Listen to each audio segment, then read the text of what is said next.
Welcome back, guys.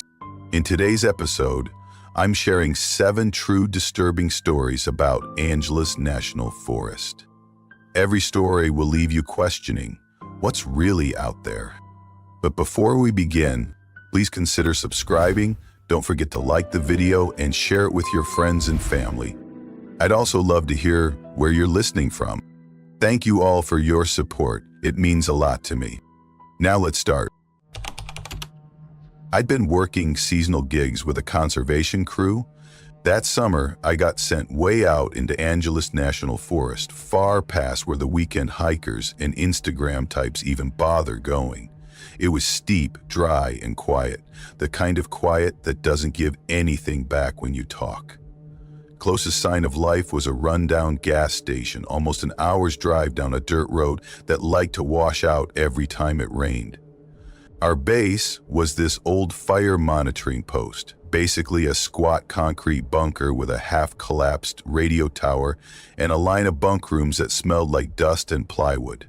No signal, no internet, no service. Just us and a rack of old hand tools hanging by the door. It had a diesel generator that rattled all night like it was trying to shake itself loose from the earth. There were 3 of us assigned that rotation. Cody, who was from Eureka and spent most of his time rolling cigarettes he never actually lit.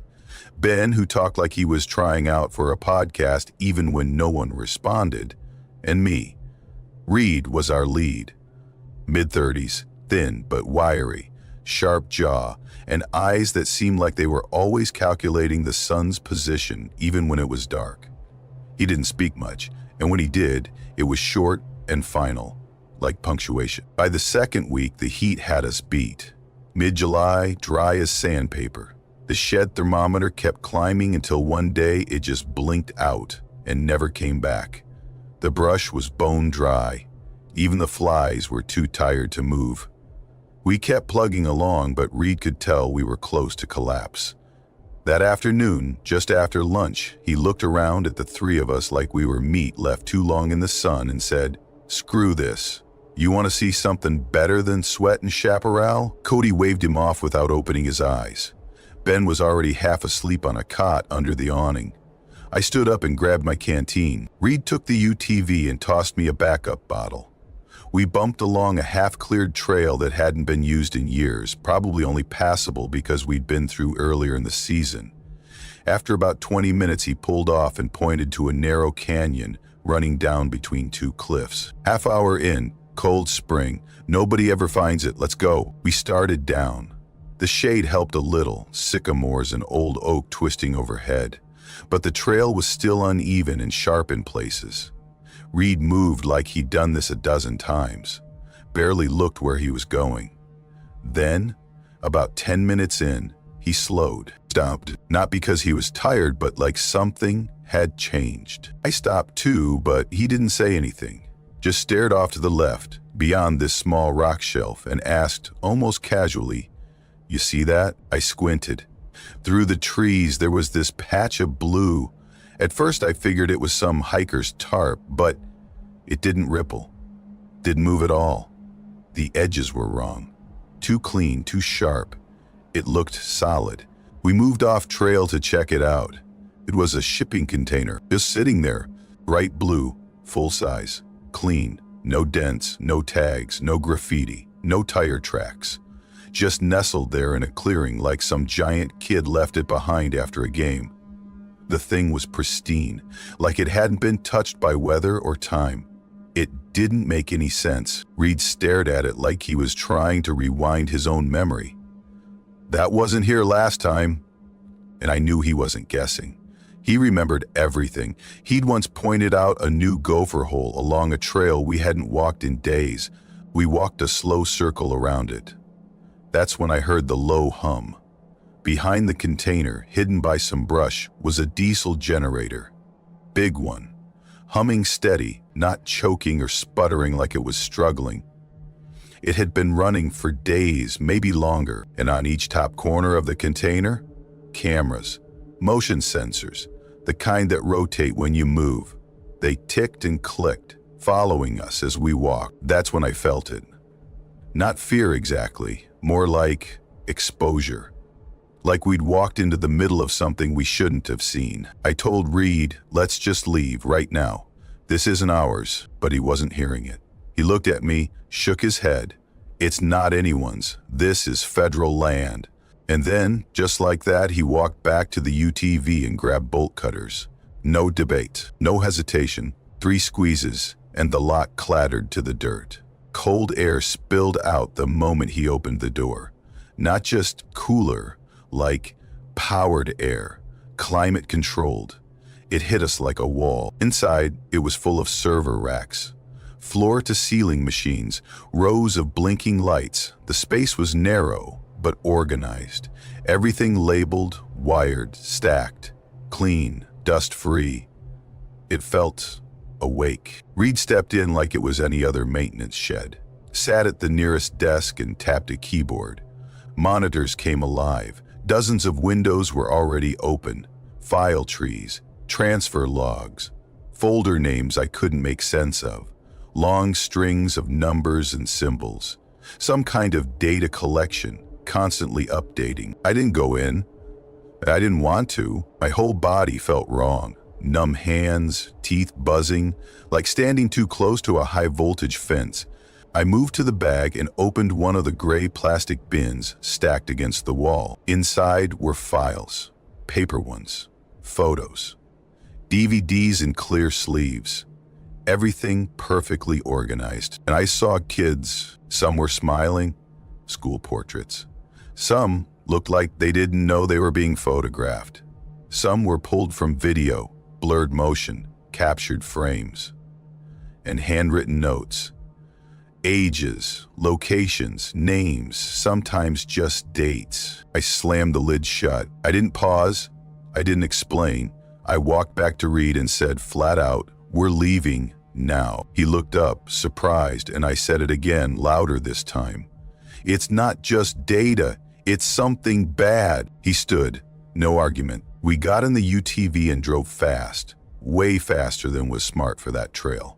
Back at the station, we radioed the Forest Service. Didn't give them much, just said we found unauthorized equipment might be dangerous. They told us to stay put. 3 hours later, 2 black Suburbans rolled up the dirt road. 4 guys got out, suits, clean, no badges, no names. They didn't ask us much, just told us to take them there. But when we got back, the container was already burning. The door was open, flames curling out from the floor. No sound except the crackle of plastic and wires going up. It was a clean burn, like it had been lit from the inside. Reed ran to grab an extinguisher. One of the agents did too. I didn't even try. It was already too late. The heat coming off it was intense, controlled, but thorough. They put it out eventually, or at least what was left. By then, the inside was melted slag. The agents didn't say much. Took samples, scanned with a handheld device, took notes. Told us we'd done the right thing. That was all. Forest Service called it a security incident. We gave statements, twice. Then, silence. Couple weeks later, I asked Reed if he ever heard back. They cleaned it out, he said. Gone by morning. We went up to check, and it was true. No container, no scorch marks, no debris. The ground looked untouched, like it had never happened, like someone had scrubbed the forest itself. I checked online for months, but nothing.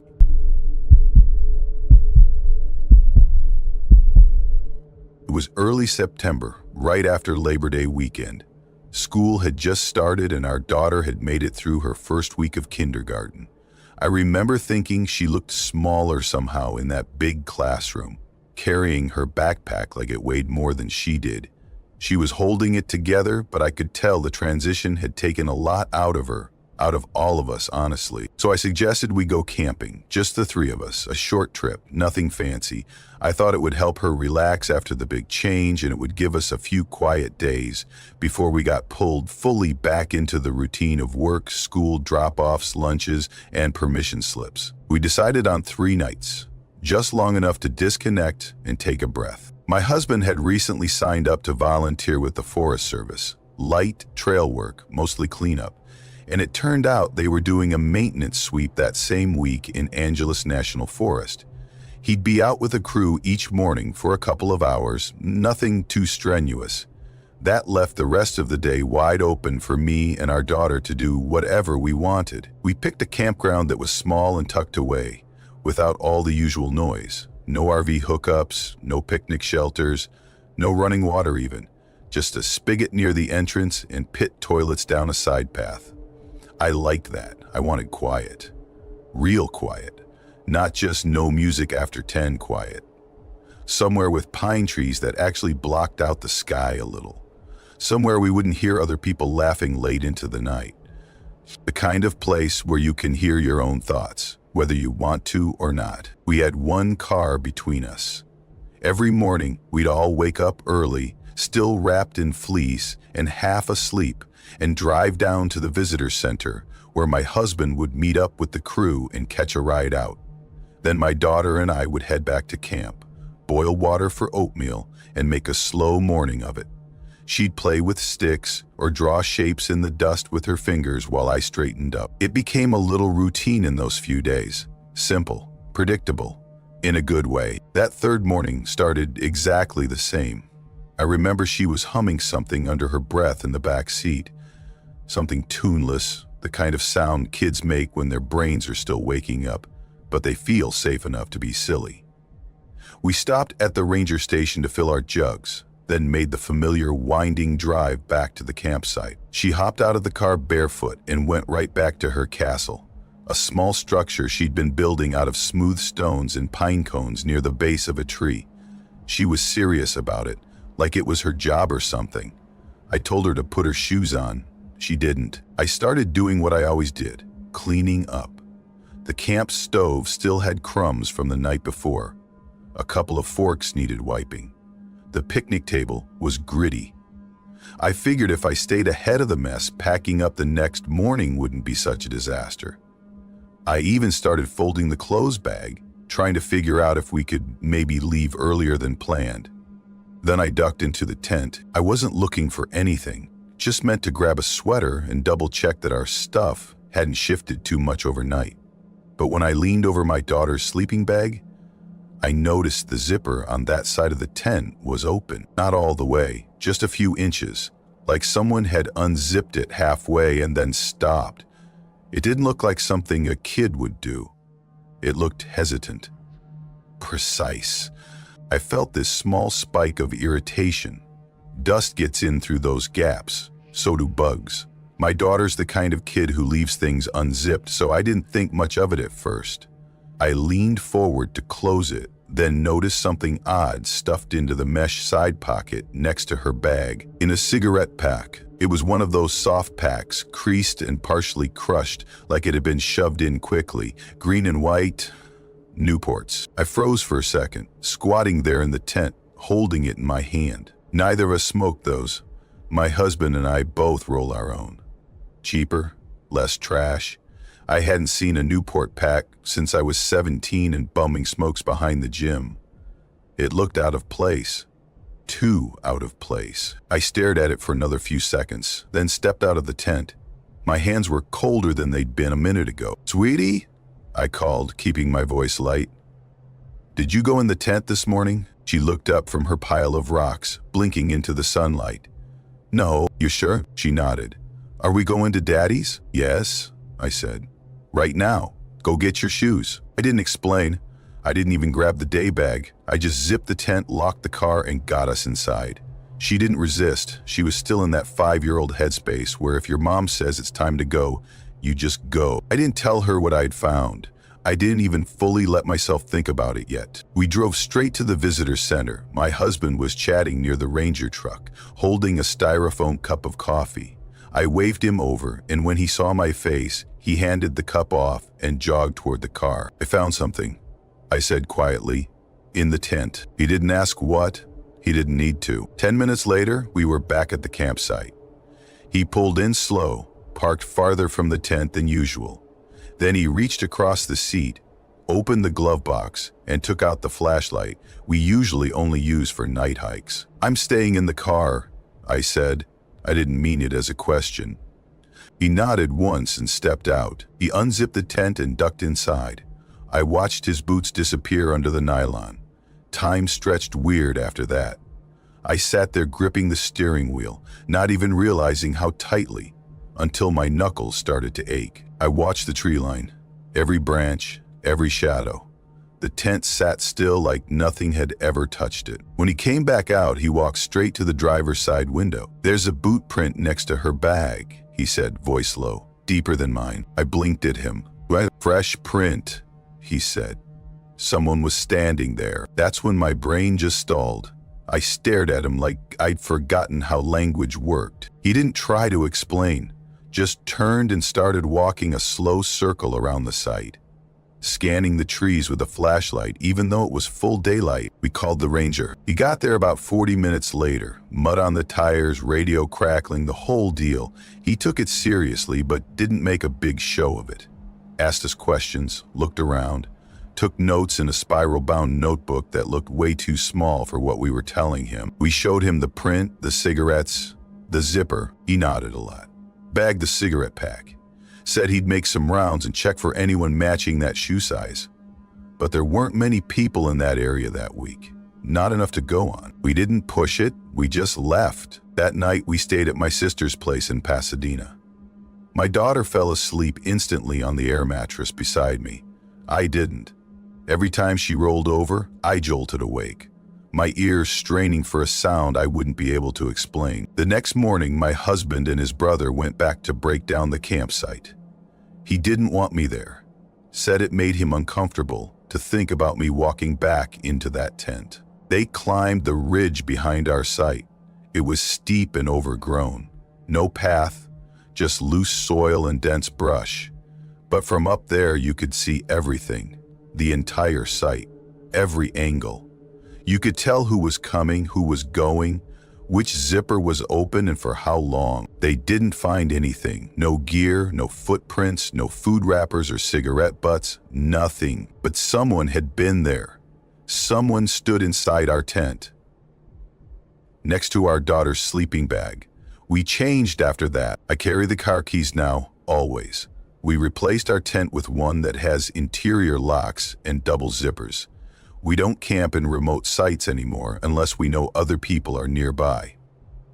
I bought motion lights, the kind that run off solar panels and glow all night, just in case. Our dog sleeps closer now. I put a whistle in my daughter's school bag. We never told her the full story. She still thinks we left early because the weather was changing.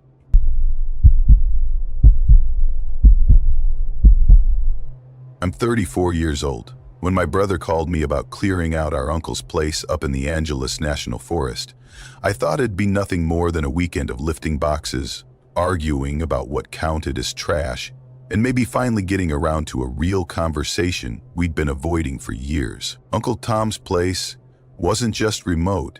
It was buried halfway up Mount Gleason, past where the paved road ends and the gravel one pretends to still be a road. Trees crowd in so tight on both sides, it starts to feel like you're driving into a tunnel. No reception, no houses, no ranger stations. Nothing but endless forest and the occasional deer that stares you down like you're the one trespassing. Tom had lived up there since the late 80s, kind of a half survivalist, half I just don't like people kind of guy.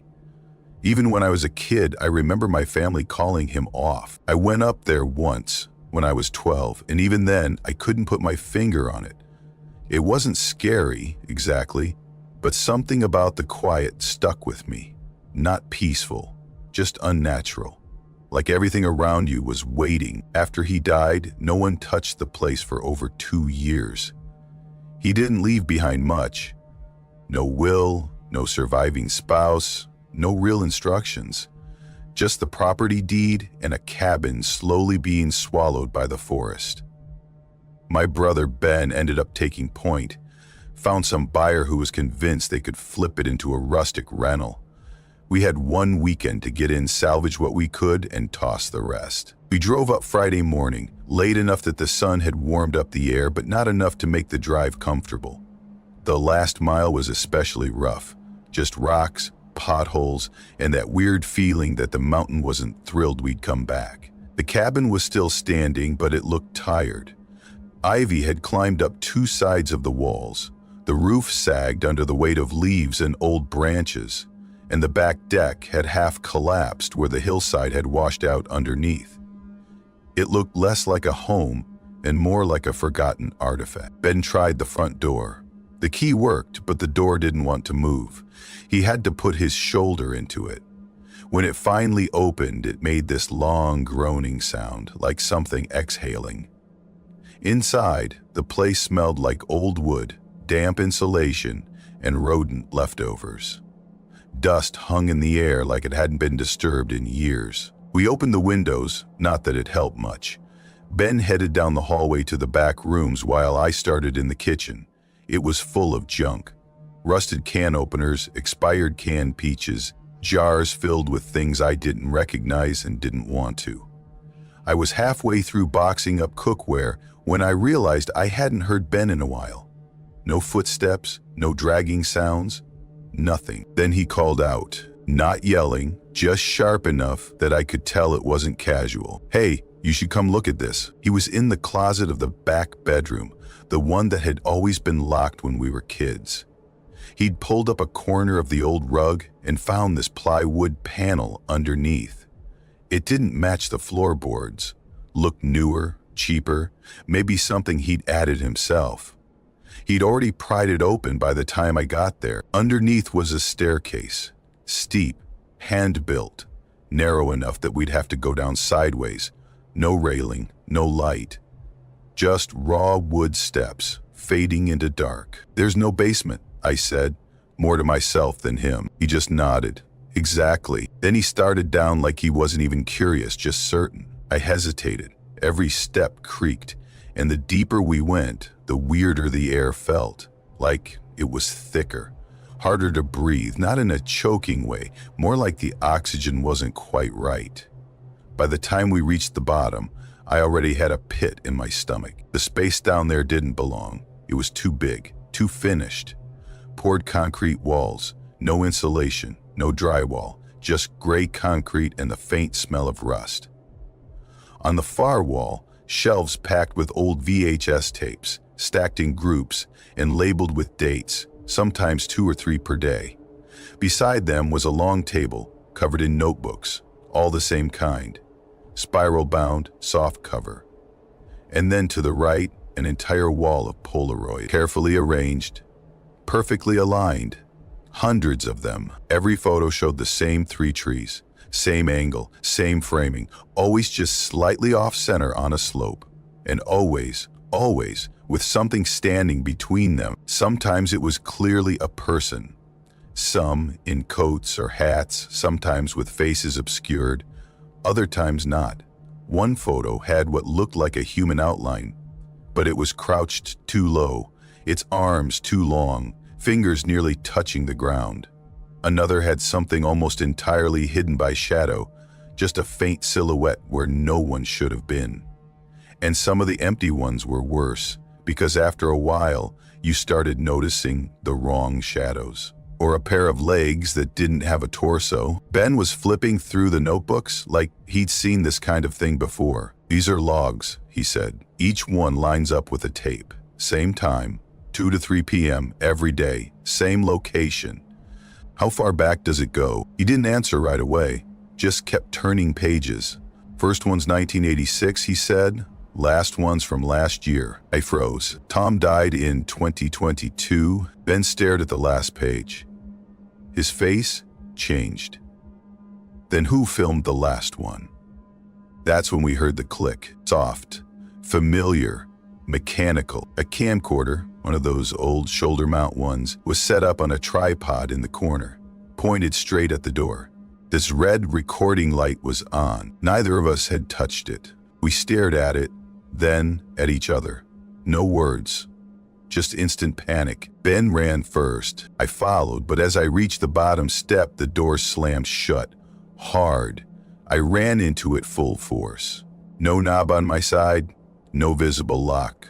Just cold, flat wood. I yelled, pounded, nothing. My phone was upstairs. Then I heard it, a dragging sound behind the shelves. I didn't move. There shouldn't have been space back there, just concrete. But something shifted. I pressed my ear close. Nothing at first. Then a faint shuffling, like someone brushing against fabric or sliding their hand across stone. I stepped back. That's when I noticed the hole, small, drilled straight through the concrete, down low, just big enough to see something shift on the other side. The camcorder's red light blinked again. Still recording, I sat in the farthest corner of the room and didn't move. My watch had stopped ticking, or maybe I'd just lost track. The light from the vent slit didn't shift. It felt like time wasn't happening. Then footsteps, above me, slow, deliberate, not Ben's. The door creaked open. It was a woman, probably mid-40s, wearing a blue parka, boots caked in red dust. She looked like she'd walked out of a different story entirely. Her eyes weren't on me. She was staring past me into the room, like it was something she'd imagined but hadn't believed until now. "You saw them too," she said. I didn't ask what she meant. I just ran. I kept running until I hit the fire road, found a ranger truck, told him I'd gotten lost hiking.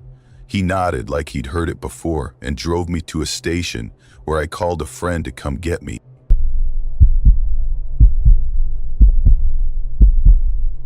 I'm 19 years old. People always point out how small I am.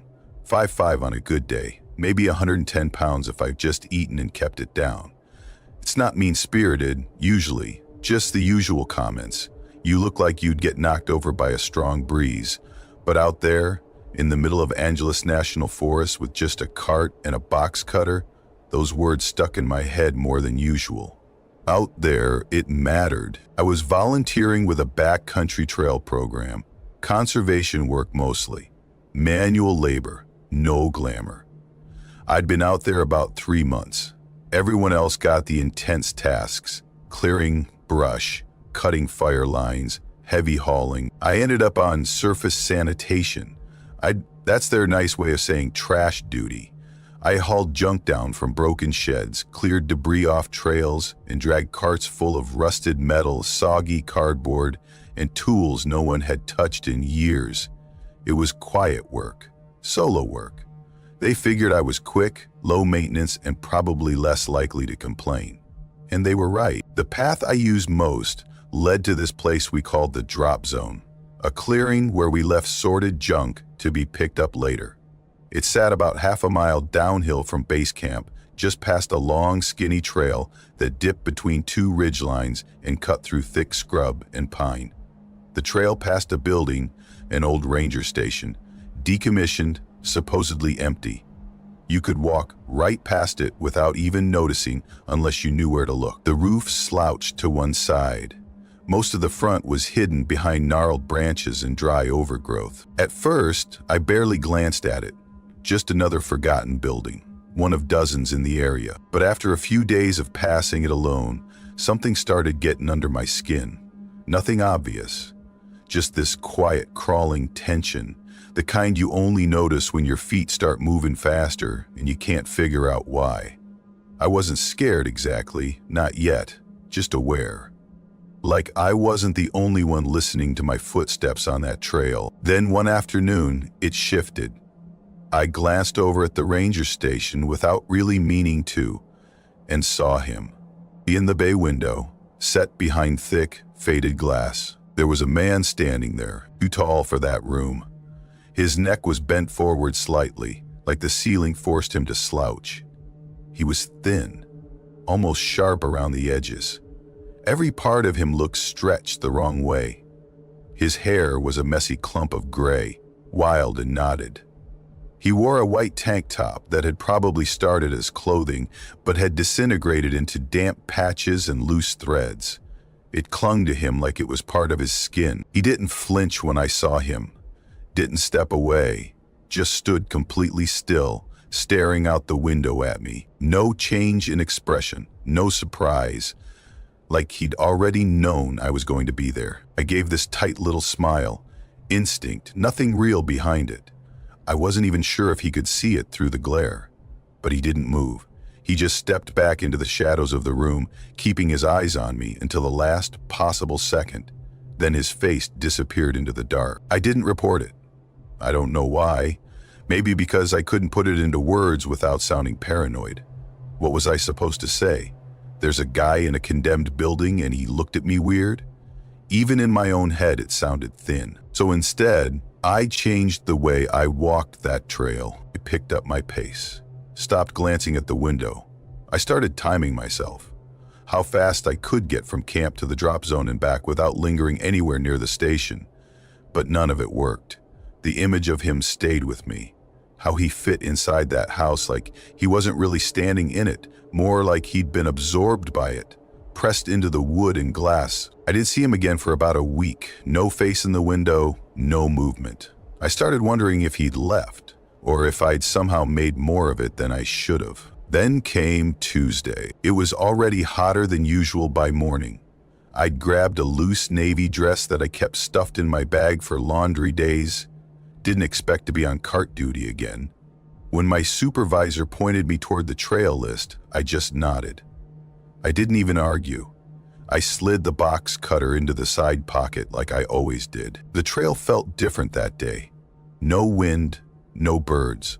Just heat pressing against my back and the sound of the wheels behind me. The kind of stillness that makes everything else louder. When I rounded the bend and the station came into view, I stopped without meaning to. He was outside this time, standing just behind the chain-link fence around what used to be the station's utility yard. He didn't move, just watched, and with him, two huge cane corsos, trapped in rusted cages. I had never seen them before. Don't know how I missed them. Maybe they hadn't been there. He walked over to the cages and opened them, slowly, calmly. One latch, then the other. The dogs exploded forward. They slammed into the fence with so much force it rattled like it might give out.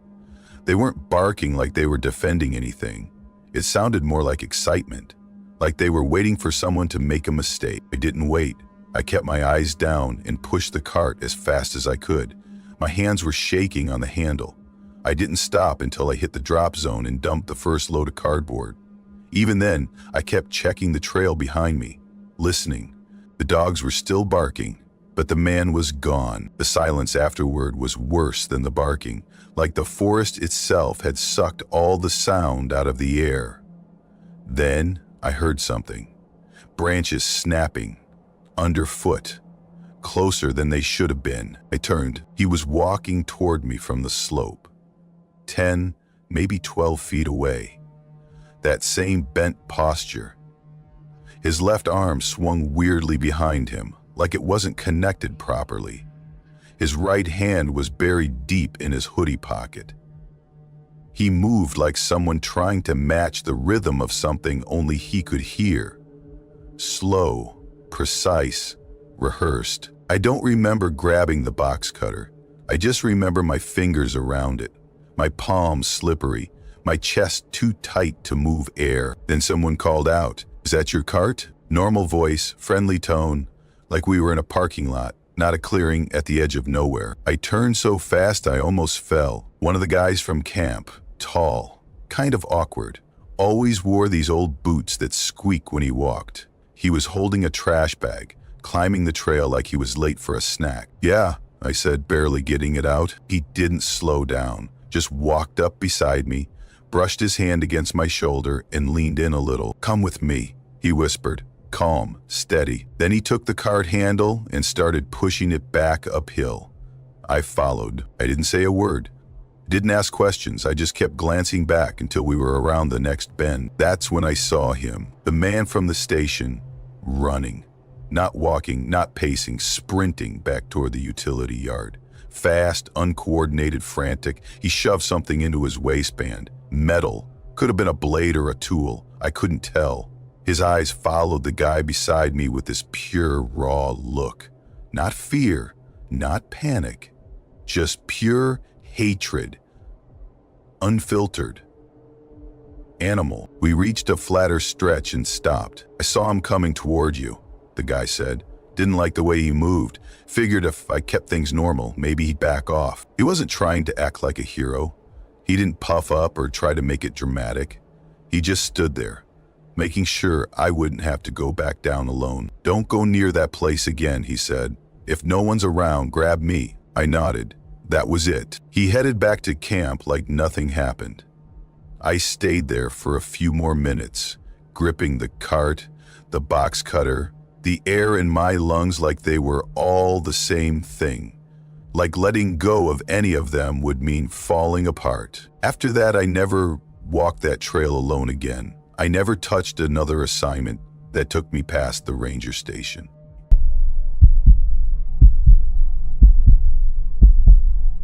My cousin bailed the morning we were supposed to head into Deadwood National Forest for the long weekend. Said he had a last-minute shift. I didn't believe him. He just didn't want to be stuck in a tent with the kid who couldn't hide how messed up home life was. I could hear it in his voice when he said, "Maybe next time," all flat like he was already gone. So I went by myself. I packed everything I needed: tent, canned food, diabetes gear, my solar charger, that emergency radio my mom gave me when I was 13. It made the cut, even though I'd never cranked it once. The goal wasn't to go camping, not really. I wanted to be nowhere, somewhere off-grid, where I didn't have to be a version of myself for anyone else, just a dot on a map nobody was checking. My phone dropped service about halfway up the forest road, but if I held it at a weird angle near the dashboard, Snapchat would still crawl to life. That's when I saw the notification. Some guy added me from Quick Add. His name was just a first name I didn't recognize, no last name. His profile picture was dim and grainy, taken in a dark car with just enough light to make out a face. He looked older, mid-20s maybe, confident, not cocky, just like someone who didn't doubt himself. I accepted the request. Loneliness makes you do dumb things. He messaged within minutes, said he lived near the north end of the forest, not far from where I was camped. He asked if I liked it quiet, said he usually avoided trails that drew crowds. "You know," he typed, "the kind of places where you can really disappear." That should have been a red flag. It wasn't. We talked until after midnight. Then again the next night. His name was Chris, or that's what he said. 24 years old, grew up around there, knew all the terrain, every trail and offshoot. When I told him where I'd pitched my tent, he said that area was sketchy. He didn't come right out and say danger, but he mentioned disappearances, not enough people around. He wrote, "Nobody sees anything." He made it sound like he was doing me a favor. So yeah, I packed up the next morning, folded my tent, stuffed my gear into the hatch, and drove to the spot he told me about. A stone slab near the trailhead at Harper Ridge. You had to park by an old forest sign and hike a bit to find it.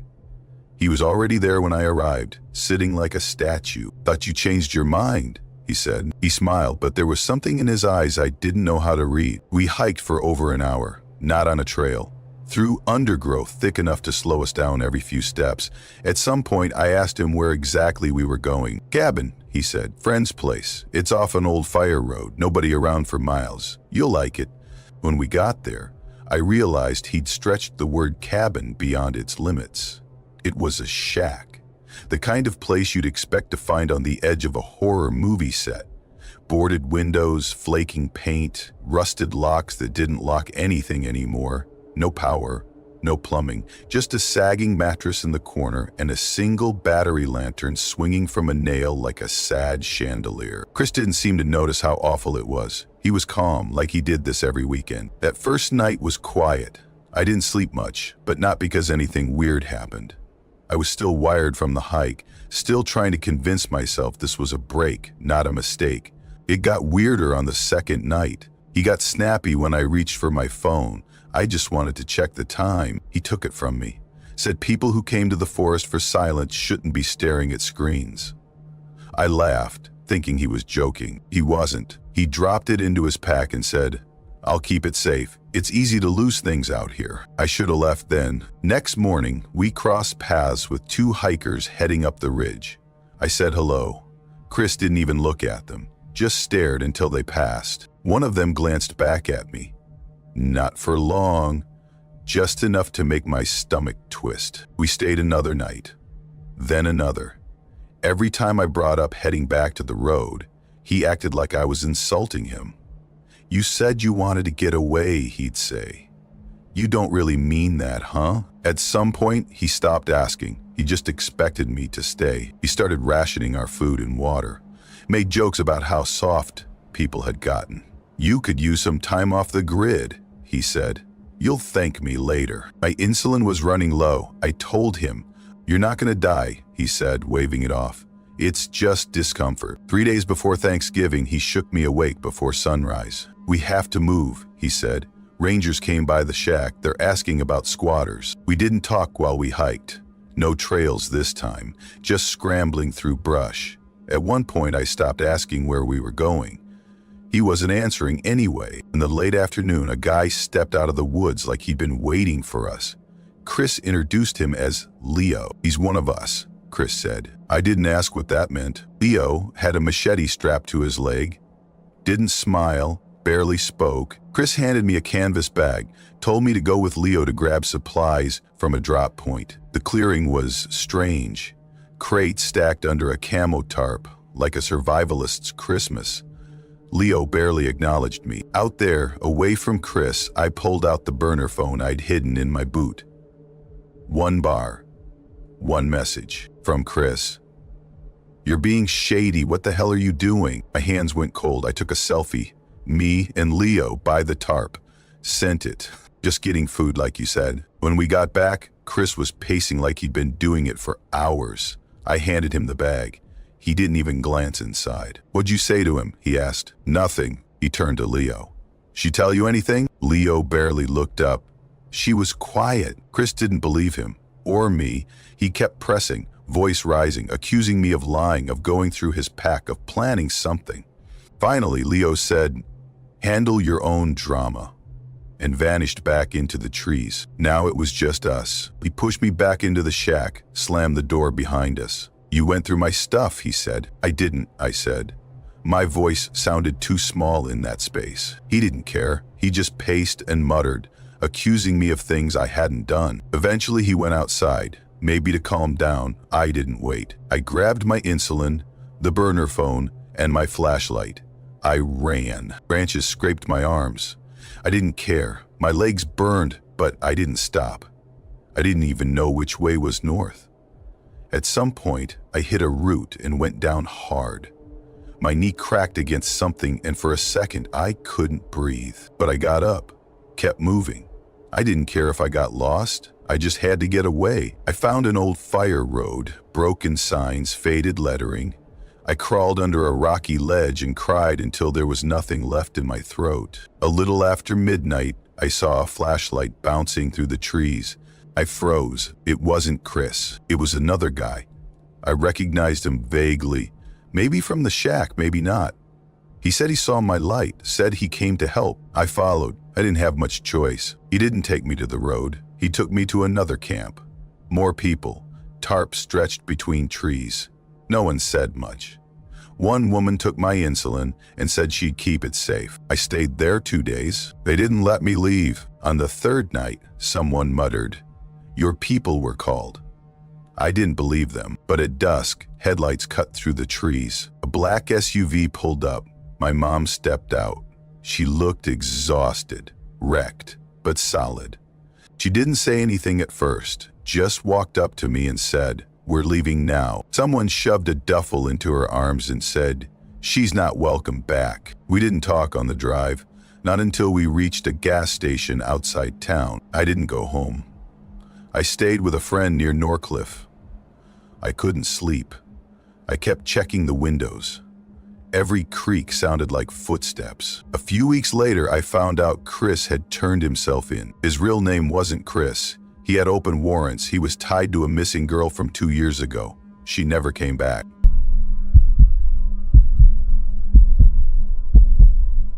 We were hiking up near Fox Hollow. Me, my Uncle Brian, and his 2 sons, Leo and Marcus, who were both way older than me, like 15 or 16. It wasn't meant to be some big survival expedition, just a couple of miles up a forest loop outside Emerson Ridge. A few turns, some decent elevation, but nothing extreme.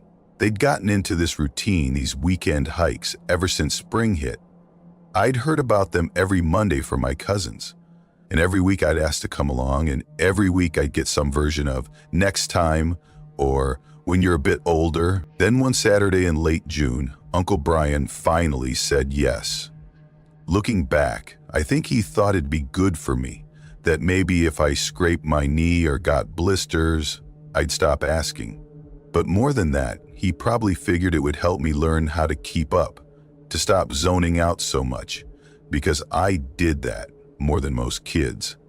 I'd space out without realizing it, especially if something small grabbed my attention, a bug crawling across a rock, a weird-shaped leaf, stuff no one else would notice. I didn't mean to fall behind. I just didn't notice I had until it was too late. Mom usually kept me glued to her side on trips like that.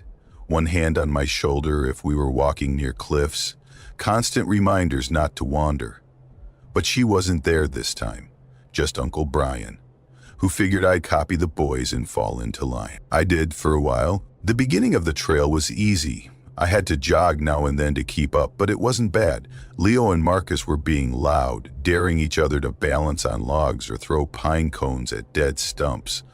They didn't seem to mind that I trailed behind. Uncle Brian kept glancing back every few minutes just to make sure I was still there. He said we were heading to a lookout point. If we made it before sundown, the view would be worth it. I wasn't really interested in the view. I just liked being included. We had been walking for maybe an hour when I saw it. There was this old wooden sign at a fork in the trail. It looked half buried in weeds and leaned like it had been stuck into the ground by someone who gave up halfway through. One of the posts had a carving burned into it. A bird, I think. An owl, maybe. Its eyes were just black circles. The whole thing looked older than everything else around it, like it didn't belong to the same trail system. There weren't any markings or trail numbers, nothing official, just the bird. The left fork looked normal, wider, with trampled grass and a few snack wrappers stuck between rocks. The right fork was different, narrow, overgrown. It didn't even look like a real path at first. No footprints, no crushed grass. Just dirt under low branches, and it was quiet over there. Not just woods quiet, but like the air didn't carry sound the same way. It felt like if I stepped past that fork, the forest wouldn't echo anymore. So of course, I stepped over. I only meant to look. That's what I told myself. Just get close enough to check out the carving on the post and maybe take a few steps down the hidden path. It couldn't have been more than a minute, but when I turned around, everyone was gone. No voices, no movement up ahead, no sound of Leo laughing or Marcus arguing, no sight of Uncle Brian glancing over his shoulder. I should have seen them. It was a single trail, and we weren't moving that fast. I didn't panic right away. I yelled, waited, yelled again. I even laughed a little, like maybe they were messing with me, hiding behind a tree or something. Nothing. I spun around in a full circle. The fork was gone. The weird post, gone. It was just trees now, and dirt and underbrush. Every direction looked the same, like someone had swapped the scenery out while I blinked. I picked what I thought was the way we'd come, but the ground didn't feel right. It sloped in ways I didn't remember. The rocks under my feet were wrong shapes. A part of me started to worry that maybe I'd just forgotten, but the bigger part, the part that made my hands start to shake, knew I had. Eventually, I just sat down on a flat rock and stopped moving. I wasn't tired, exactly, but my legs felt like jelly, and my chest felt full, like I couldn't breathe deep enough. I kept telling myself they were probably just around a bend. They'd notice I wasn't behind them. They'd turn back. But minutes kept passing. The shadows got longer, and I started to feel cold, even though it was still warm out. Not cold like temperature, cold like I shouldn't be there anymore. I started crying, not sobbing, just those tight, stuttering breaths that come with trying not to cry too loud.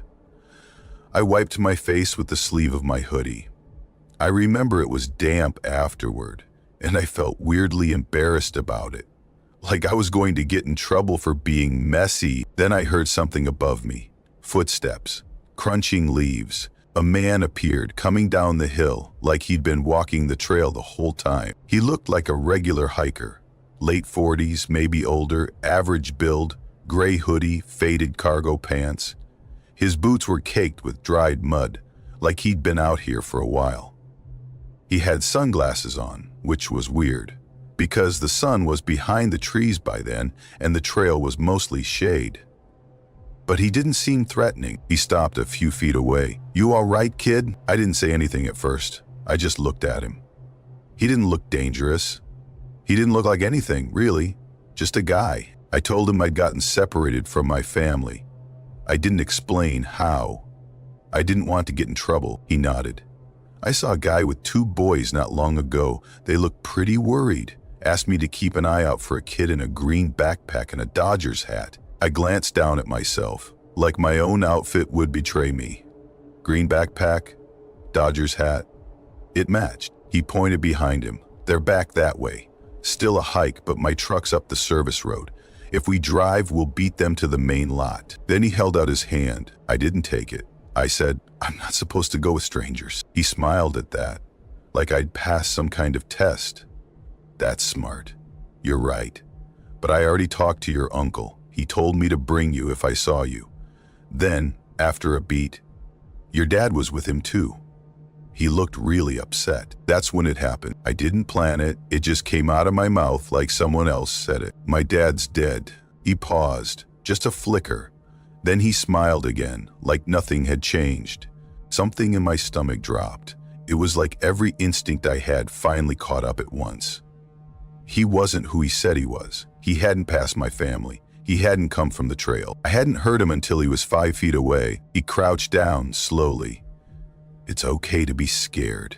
You'll feel better once we're on the road." He reached out again. Then a green Forest Service truck pulled up onto the service road just above us. I don't know how I hadn't seen or heard it coming. The man didn't move at first. Then when the door opened, he stood up quick and stepped back. A ranger got out. Young guy, maybe 25, buzz cut, holding a clipboard and a walkie-talkie. He looked at us. "You two all right?" The man gave a short nod. "She got turned around. I was helping her find her family." The ranger looked right at me. "You with him?" I shook my head. "Is he your dad?" Before I could say anything, the man said yes. The ranger frowned. "That true?" I didn't even think. "My dad is dead." The man didn't speak right away. Then he stepped back. "She's confused. I never said I was her father. I was just trying to help." The ranger stepped between us. "I'll take it from here." The man didn't argue. He didn't even ask for a ride. He just turned and walked off the road, into the trees, not onto a path, just straight into the brush like it wasn't even there. We watched him go. The ranger waited until he was out of sight, then called it in. He didn't act shaken, more annoyed, like the guy had messed up his shift. He handed me a bottle of water, asked if I was hurt, and drove me up the road. Maybe 5 minutes later, we saw Uncle Brian and the boys coming down the trail, shouting my name. The ranger flagged them down. Uncle Brian's face when he saw me was strange, half relieved, half sick. He didn't even yell, just hugged me and held on for a long time. They looked for the man. A few rangers went out that evening, maybe even the next day. No one found him. No name, no vehicle, no boot tracks, just gone.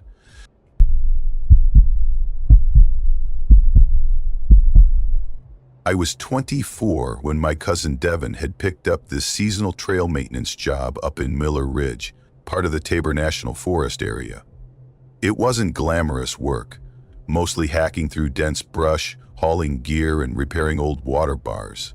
But it paid all right, and it got him out of the city, which he said was the real reason he applied. On weekends, I started tagging along.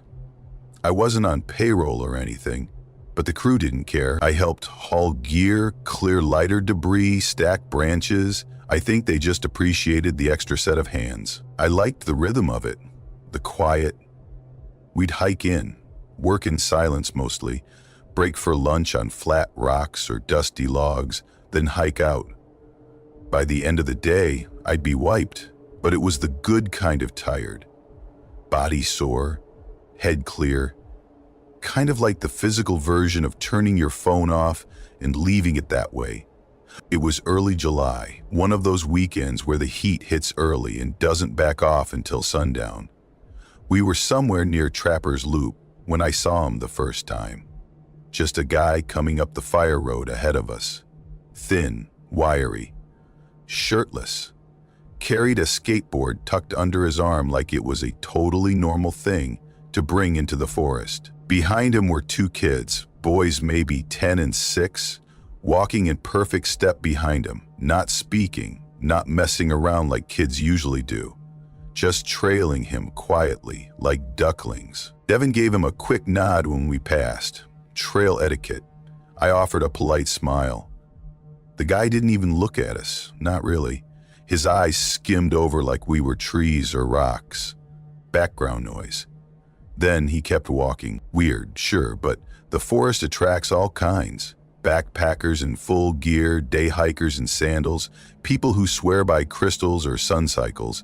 I figured he was just another offbeat hiker who'd taken the wrong fork in the road. Except he started showing up again. The next time was on a different trail, East View Ridge. We were working a segment that hadn't seen maintenance in a couple seasons, and I looked up to see him sitting on a boulder just uphill from where we were cutting through some overgrowth. Same guy. Still had the skateboard. Still no real expression on his face, like he wasn't interested or bored or anything. Just blank. He didn't say hi, didn't even really look at us, just sat there. Devin noticed too. Huh, he said, wiping sweat off his forehead. Skater Jesus is back. I laughed, but it didn't sit right. A few more weekends passed, and the sightings got weirder. One morning, he was already parked near our crew's staging area before we even got there, leaning against his car, staring off down the canyon. Another time, I passed him heading out as we were hiking in, no kids this time, just walking slowly with his skateboard hanging at his side. He didn't look tired, never did, just out of place, like someone had copied and pasted him into the forest by mistake. And when he did talk, it wasn't normal small talk. He asked oddly specific questions. Is the spring cutoff still flowing? You guys keeping the north rim closed after the rains? These weren't things most hikers would know or care about. By the third weekend, we were posted up near Wild Brush Saddle, just above one of the old campgrounds. We'd been clearing drainage ditches most of the day, and everyone was tired and cranky. We were packing up when I turned to grab my gloves off a log, and there he was, leaning against a pine tree, maybe 50 feet away, just watching. He didn't look surprised, didn't pretend he was out for a walk or needed directions. He just stood there, one hand resting on the tree like he'd been there a while. Then he raised his hand and gave this slow, almost lazy wave. No smile, no words, like he expected me to wave back automatically. It didn't. That was it for me.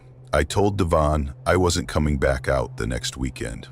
Didn't give a reason, and he didn't push. Said they'd manage fine without me. I didn't go back into the forest for almost a year. I told my sister something vague. Said there'd been a weird guy on the trail who kept showing up, and I didn't feel comfortable. She pressed a little, asked if he'd followed me to the car. I said no. She asked if he hit on me. I said no again.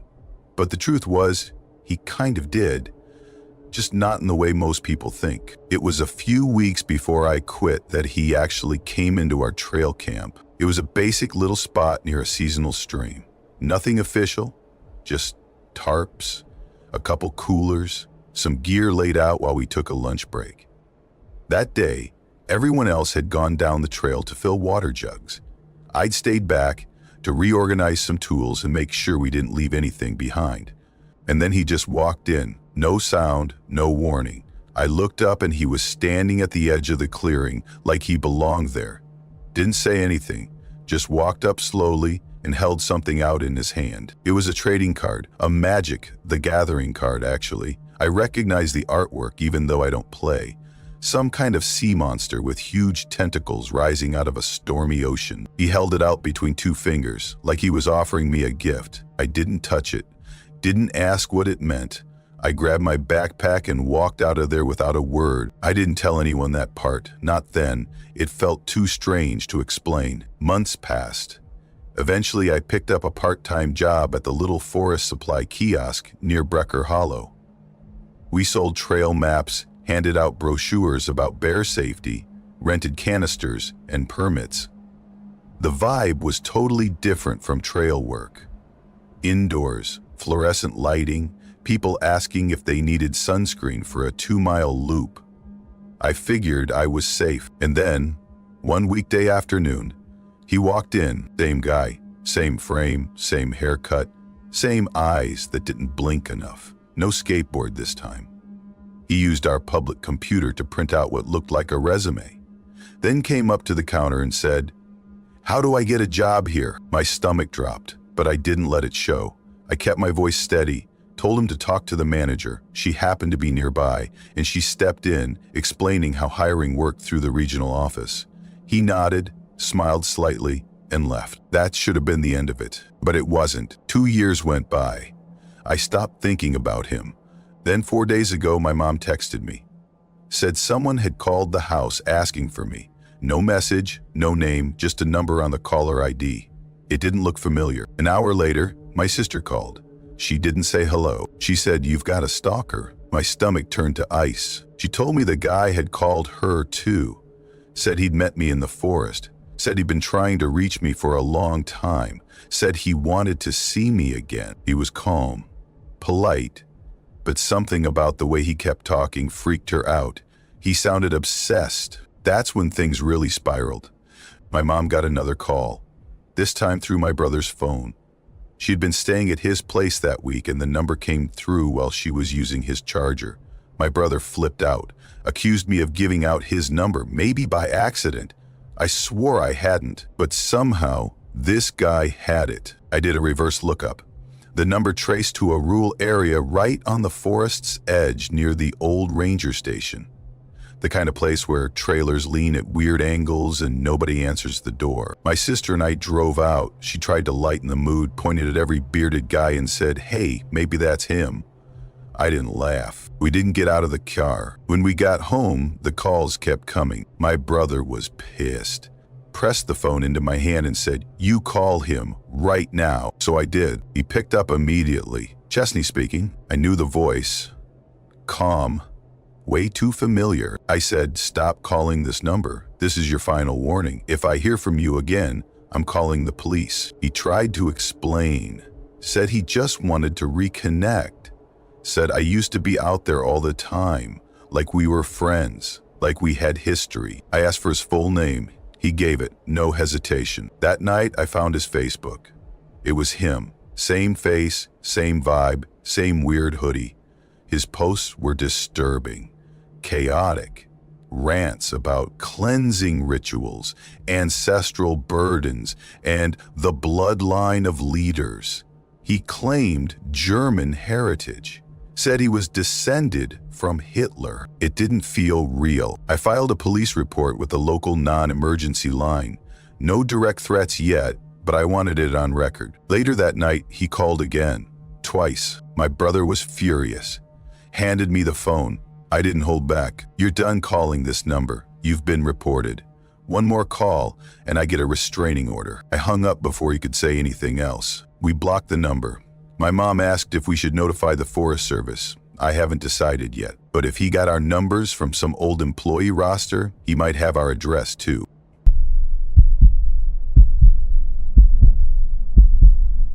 That was the year I really got into hiking solo. It started as a way to clear my head before work. Early mornings, cold air, empty trails. Something about moving through nature before the rest of the world was awake made everything else in my life feel manageable. Angeles National Forest became my usual escape.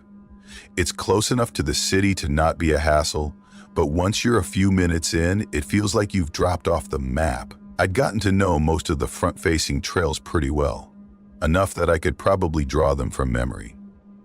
That morning, I went with one of the shorter loops just off Big Tuhunga. It's a familiar trail, dips through some pine, hugs a ridge, then loops back to the dirt turnout where you park. It's nothing ambitious, just a quick 2-hour out and back with a bit of elevation, the kind of trail you don't need to think about too much. It was still early when I pulled up. The sky was just starting to lighten and the turnout was completely empty. Not another car in sight. I actually liked that. There's a weird peace in being the only one around. No trail runners blowing past, no families trying to coax kids along. Just quiet. I checked my phone. Full bars, full battery. Slipped it into my jacket pocket, water flask went in the side mesh of my pack, pepper spray clipped where I always kept it on the shoulder strap. At that point, my routine was muscle memory.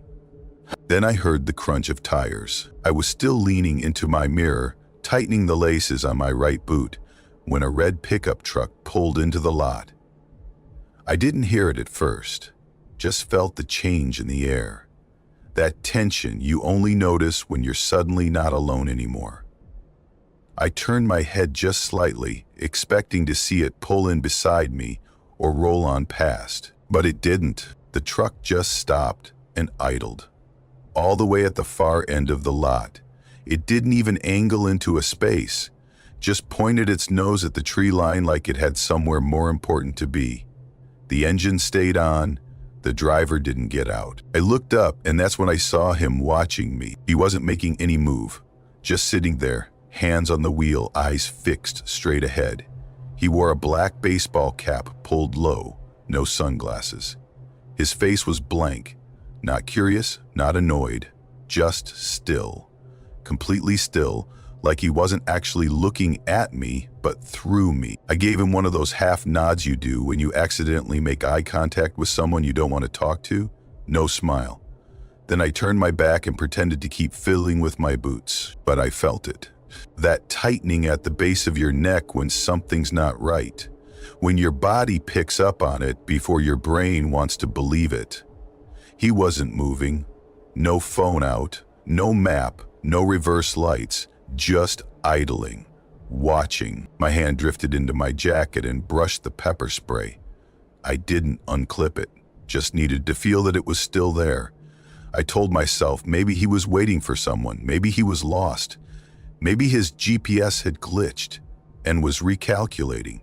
I told myself a lot of things. Then I started walking. The trail climbs pretty quickly at first, gradual incline through pine before it opens up into dry brush and exposed rock. I kept a good pace, not rushing, but not dragging either.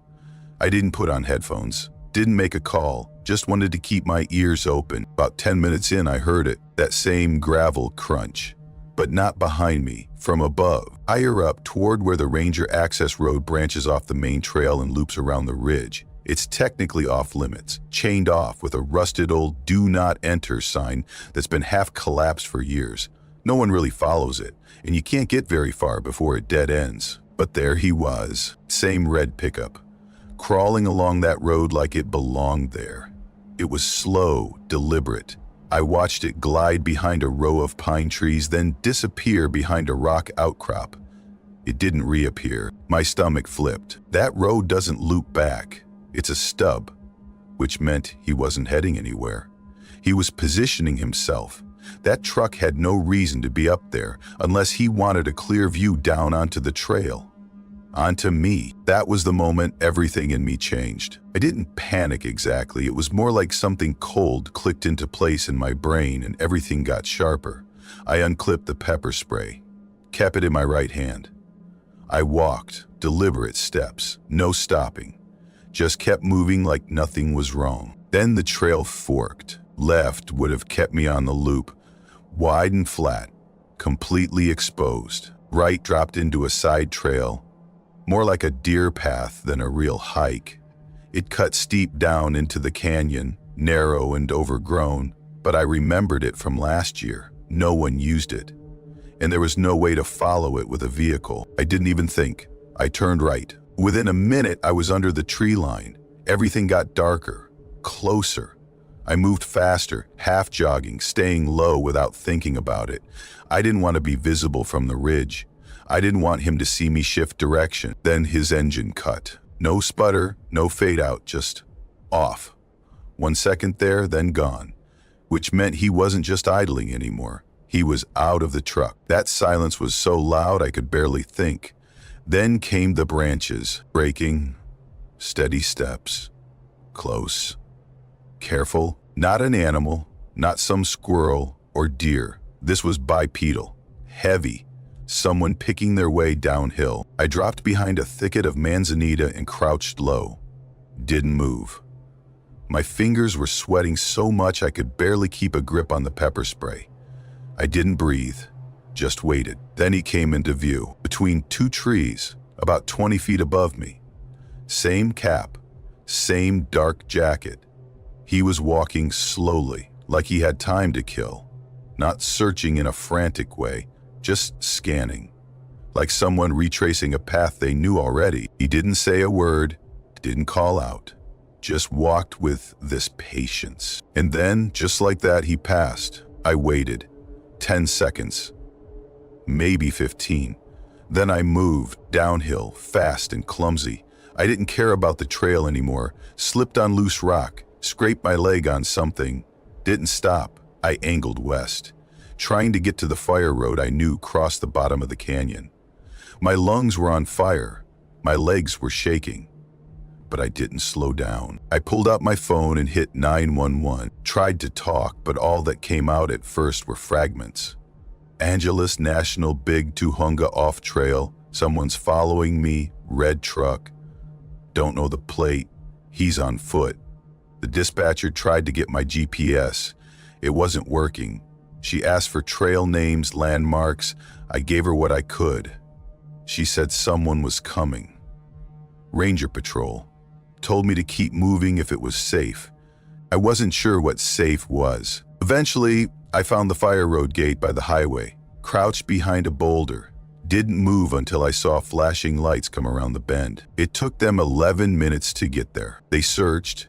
Nothing. No truck, no man. Just some tire tracks in the dust and one set of boot prints that weren't mine. They asked if I wanted to ride back up to my car. I said no, absolutely not. I didn't want to go back there. Didn't want to see that turnout. Didn't want to even risk that truck being parked off the side somewhere with him inside it. Instead, I drove straight to a gas station, locked my car, sat there for 20 minutes just staring at the dashboard. I called my sister. Then I called my manager. Didn't have it in me to call anyone else. The cops said without a license plate or a direct threat, there wasn't much they could do. He hadn't spoken to me. It's been 3 weeks. I haven't hiked alone since.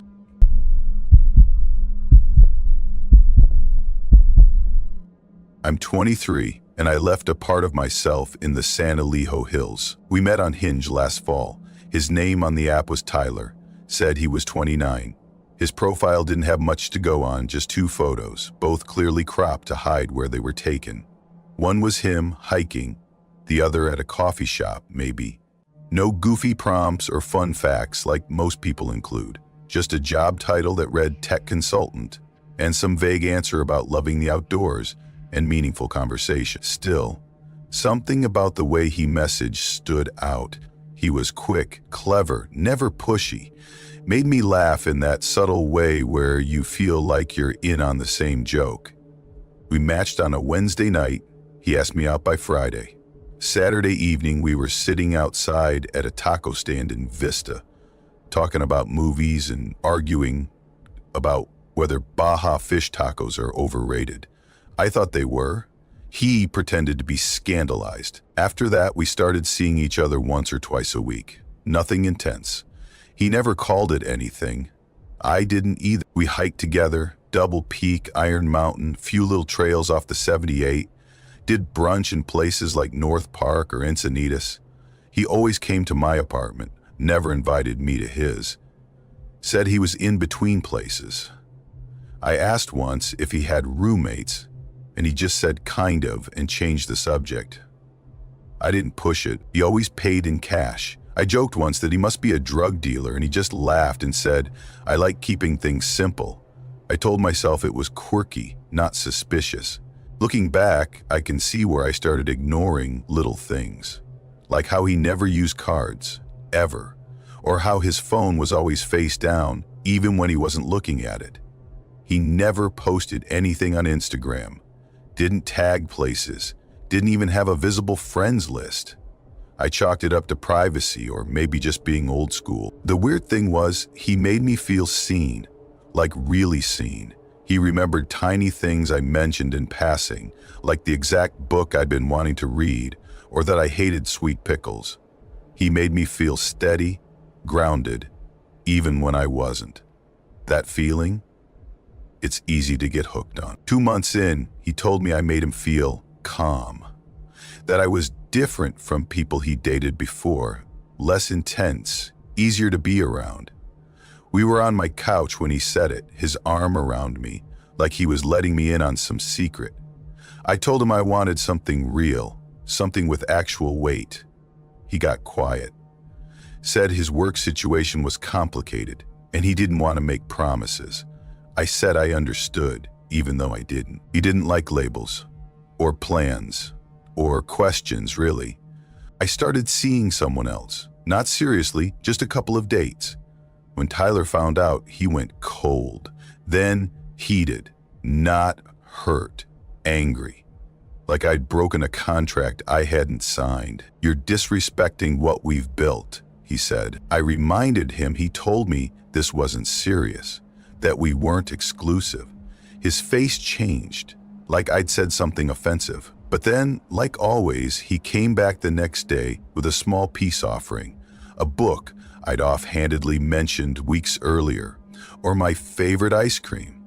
He never apologized directly, but somehow made me feel like I was the one who needed to make things right. He had this way of shifting the frame, rewriting the rules mid-game without ever acknowledging it. Then came December 3, a Friday. He texted me around 5, "Got a surprise for you. Dress warm, bring a flashlight if you have one." I asked where we were going. "It's on Alijo, my favorite trail. It's better in the dark." I almost said no. I'd had a long week, I just wanted a glass of wine and to crash early, but part of me thought maybe this was his way of showing effort, of finally letting me into some corner of his life. I said yes. He picked me up at 6:45 in a car I'd never seen before. He said his regular one was getting work done. This one was a beige SUV that smelled faintly like pine air freshener. No personal items inside. The seats were cold. We drove up through San Marcos into the hills. It was already pitch black. The roads narrowed and wound around, like they didn't quite want to be there. When we got to the lot at the trailhead, it was mostly empty, just one other car parked diagonally across, no one inside. He handed me a thermos and a mini flashlight. The cider was warm, a little too sweet. The flashlight was tiny, cheap, and dim. "Battery's low," he said, "but it adds to the atmosphere." We started up the trail. No breeze, no bugs. Even the trees felt like they were waiting. I stayed close behind him, aiming my light low. He talked the whole way, describing how things looked different at night, how it made him focus more on feel than sight. Told me about this one bend in the trail. "It curves like a hook," he said, where he liked to stop and think. About 10 minutes in, he stopped to retie his boot. I told him I needed to pee and stepped off the trail into a patch of tall, brittle scrub. I was maybe 10-15 feet off the path, gone for 90 seconds, max. When I came back, he wasn't there. At first I thought it was a bit. He liked to scare me. Once hid in my closet for 10 minutes just to yell "boo" when I opened the door. I laughed and called out his name. No answer. I walked a little farther down the trail. My flashlight started flickering. I smacked it a few times. Still dim. I called his name again. Nothing. I started to get that tight feeling in my chest. Then my phone buzzed. Venmo notification. Thence, SIS sent you $2, 0 cents. At first I didn't think anything of it. Maybe a mistake. Maybe Tyler trying to be funny. He'd said he owed me for coffee. But then I stared at the initials. Those weren't his. I clicked on the sender. The profile was empty. 17 friends. No photo. I tapped on one of the mutuals. Their Facebook was public. I scrolled, and there he was. Same eyes, same half smile, but heavier, probably 60 pounds more than I'd ever seen him, standing next to another guy, both of them holding beers. The caption read, "Chilling with Chase Smith at the lake." My stomach dropped. My hands started shaking. I tapped the tag, Chase Smith. I Googled the name, tossed in the city he'd once mentioned during a story. One of the top results was a public directory. Age 29, listed address, a match. Siblings? Same names he'd given me months ago, casually, like they were throwaway details. My flashlight died completely. I turned around and started walking. Then walking faster, then running. I got maybe 20 steps before I saw someone ahead on the trail. He stepped forward into the moonlight. I stopped. "Is your real name Chase Smith?" He didn't look surprised, or scared, or even mad, just still. "No," he said. I took a step back. He stepped closer. "You're jumping to conclusions," he said. "It's not what you think." I said the name again. Louder. He moved fast. Grabbed my wrist. "You're being dramatic. Just listen to me." I tried to pull away, but he held on. His grip wasn't hard, but it was firm, like he wasn't done talking. I screamed, kicked him square in the shin. He let go. I ran. I didn't stop until I saw the gravel of the lot, my car sitting alone under the sodium lights. My hands were trembling as I jammed the key into the lock. I got in, locked the doors, waited. He never followed. I left him in those hills. That night, I blocked everything, numbers, socials, everything I could find. Then I kept digging. My sister helped. She's better at that kind of stuff. We found the Facebook again. Not under Tyler, not under Chase. It was a version of the name, just one letter changed. Just enough to stay hidden. She traced it to a sealed court case, an arrest record. Details redacted, but the dates lined up. 2 years before we met. I never learned what the charges were. He never told me the truth about anything. I don't know why he brought me out there, maybe just to scare me, maybe to see what I'd do. But when I think back to that moment when he stepped out of the trees, I remember how calm he looked.